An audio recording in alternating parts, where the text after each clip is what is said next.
कक्षा 9 अध्याय नंबर 2 बहुपद प्रश्नावली 2.2 क्वेश्चन नंबर 1 दे रखा है। निम्न पर बहुपद 5x - 4x² + 3 के मान ज्ञात कीजिए। अपने को एक बहुपद दिया है और x की जगह 0, -1 और 2 रख करके इसके मान अपने को निकालने हैं। बड़ा ही आसान क्वेश्चन है। सबसे पहले लिखते हैं अपन बहुपद px।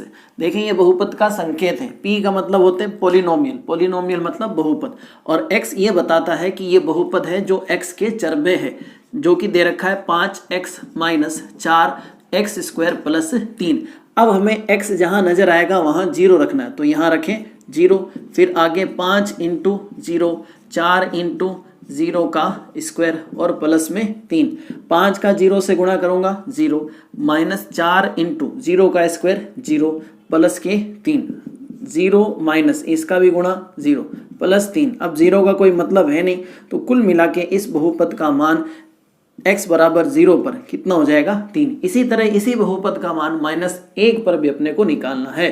तो सबसे पहले बहुपद लिखते हैं 5x - 4x² और प्लस में 3। तो px x की जगह -1, आगे 5 × फिर से x उसकी जगह -1 -4 × x², x का मान -1 रखना है और प्लस में आएगा आपके 3। इनका गुणा करूं तो -5 -4 × -1 का स्क्वायर करेंगे तो 1 आएगा, वो भी प्लस का, और प्लस में चल रहा है आपके 3 -5। इनका गुणा कर लो 4, आगे है 3।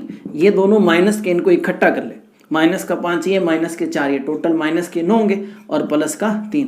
अब यहाँ देखें चिन्ह अलग अलग है, घटाना पड़ेगा। घट करके कितना आएगा 6, वो भी किसमें माइनस में। तो यहाँ इस बहुपद का मान -1 के लिए कितना है -6।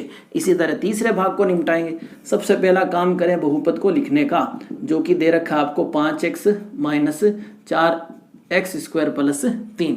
इस बार रखना है x की जगह 2, तो p2 5 × 2 4 × 2 का स्क्वायर और प्लस में 3।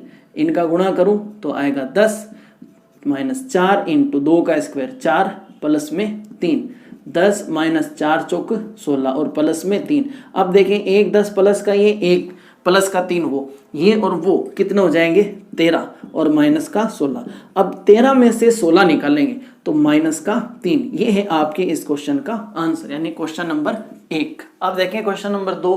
निम्न बहुपदों में से प्रत्येक बहुपद के लिए p0, p1 और p2 ज्ञात कीजिए। पिछला क्वेश्चन जो किया था उसी तरह का, लेकिन इस बार एक ही बहुपद में 3 मान रखने हैं। p0 का मतलब बहुपद में 0 रखो, p1 का मतलब बहुपद में 1 रखो और p2 का मतलब बहुपद में 2 रखें। तो 3 जगह एक ही बहुपद के मान निकालने हैं। सबसे पहले बात करते हैं अपन p0 के बारे में।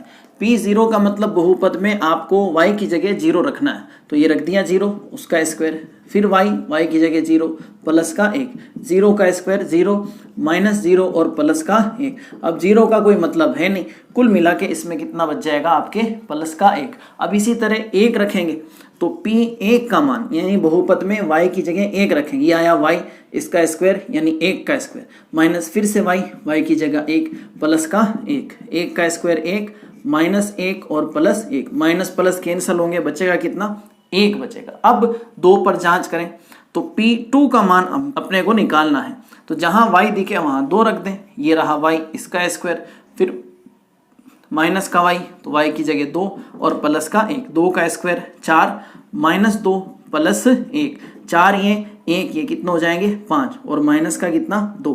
5 में से 2 निकाल देंगे तो आ जाएगा आपके 3। तो ये बहुपद के मान है कहाँ कहाँ पर, 0 पर, 1 पर और 2 पर। 0 पर कितना आया 1, 1 पर 1 और 2 पर 3। इसी तरह बाकी 2 भाग 3 भाग 4 भाग जितने भी हैं वो कर लेते हैं। जहां आपको बहुपद दिया है t के रूप में 2 + t + 2t² - t³, जहां भी t नजर आए 0 रखें, 1 रखें, 2 रखें और इनके मान निकालें। सबसे पहले p0 की बात करते हैं, तो 2 + t की जगह रख दो आप 0, फिर 2 × t का स्क्वायर, t की जगह 0, फिर t का क्यूब यानी कि 0 का क्यूब। आगे देखें क्या होता है, रिजल्ट में क्या आएगा, 2 + 0, इनका गुणा करूंगा 0, उसका क्यूब भी 0। देखें 0 का इसकी जिंदगी पर कोई फर्क नहीं पड़ना, तो ये सब हटा देंगे और बचेगा कितना 2। तो कुल मिला के इस बहुपद का मान 0 पर कितना होता है 2। इसी तरह 1 पर निकाल के देखते हैं कि 1 पर क्या होगा। तो सबसे पहले आया 2 प्लस फिर है t की जगह रख दो 1 फिर है 2 इंटू टी स्क्वायर, टी कितना 1 तो 1 का स्क्वायर, फिर आया टी क्यूब यानी कि 1 का क्यूब, जहाँ टी दिखे वहाँ आप 1 रख दो, आपको पता चल जाएगा 1 पर इस बहुपद का मान। तो 2 प्लस 1 2 इंटू 1 का स्क्वायर 1 होगा, 1 का 2 से गुणा करेंगे 2 और माइनस का 1, प्लस का माइनस का कैंसिल हो जाएगा, 2 और 2 आजकल कितना हो रहे हैं 4, तो इस वाले का आंसर हो जाएगा आपके 4। ठीक है, इसी तरह P2 भी निकाल लेते हैं, यानी बहुपद में 2 रखना है इस बार। तो सबसे पहले आया 2, फिर आया टी की जगह रखेंगे 2, फिर plus 2 into T square, T कितना रखना 2, 2 का square, minus T cube, T कितना रखना है 2 तो 2 का क्यूब। इसको कर लें सर 2 प्लस 2 प्लस, अब 2 का स्क्वायर कितना होगा 4, 4 का 2 से गुणा कर लें 8, फिर 2 का क्यूब यानी 2 इंटू 2 इंटू 2, 2 दूनी 4, 4 दूनी 8। अब आगे बढ़ाए, प्लस का 8 माइनस का 8 कैंसिल हो जाएगा, 2 और 2 कितना हो रहे हैं आजकल 4, तो ये है इसका आंसर। जहां P0 कितना आया 2, बहुपद में 1 रखा तो कितना आया 4, और 2 रखा तब भी कितना आया 4। अब इसके तीसरे चौथे पांचवें भाग की तरफ बढ़ते हैं। अब देखें इसका तीसरा भाग, जहां बहुपद दे रखा है x क्यूब। सबसे पहले P0 निकालते हैं। P0 का मतलब बहुपद में आपको रखना है 0, रख दें 0, उसका कर लें क्यूब। अब 0 का क्यूब करो, 4 घात करो, चाहे करोड़ घात, आना क्या है 0। तो कुल मिला के P0 का मान आया 0। इसी तरह P1 का मान निकालते हैं, यानी बहुपद में 1 रख के देखते हैं, जहां x है, x की जगह 1 उसका क्यूब, 1 का क्यूब कितना आएगा 1। अब P2 भी लगे हाथ निकाल लिया जाए तो बड़ा अच्छा रहेगा। x की जगह अब 2 रख दो और 2 का कर लो आप क्यूब, और 2 का क्यूब अभी अपने किया है कितना होता है 8। बिल्कुल आसान सा क्वेश्चन। इसी तरह इसको भी निपटाएं। सबसे पहले निकालेंगे P0, जहां x दिखे वहां 0 रख दो, ये दिखा रखो 0, माइनस 1 यहाँ भी दिखा रखो, यहाँ भी प्लस 1।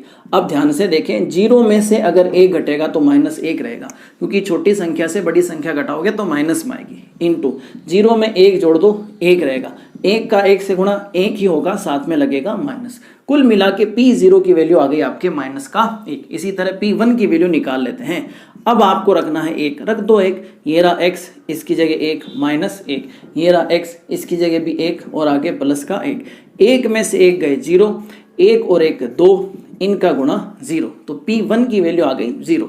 इसी तरह P2 का मान निकाल लो। अब बहुपद में आपको रखना है x की जगह 2, ये रहा x, इसकी जगह 2 माइनस 1, फिर से ये रहा x, इसकी जगह 2 प्लस का 1, 2 में से 1 निकाल दो 1, 2 में 1 जोड़ दो 3, इनका कर दो इंटू, आ जाएगा आपके 3। तो ये था क्वेश्चन नंबर 2, जिसमें एक ही बहुपद के 3 जगह अपने को मान पूछे थे।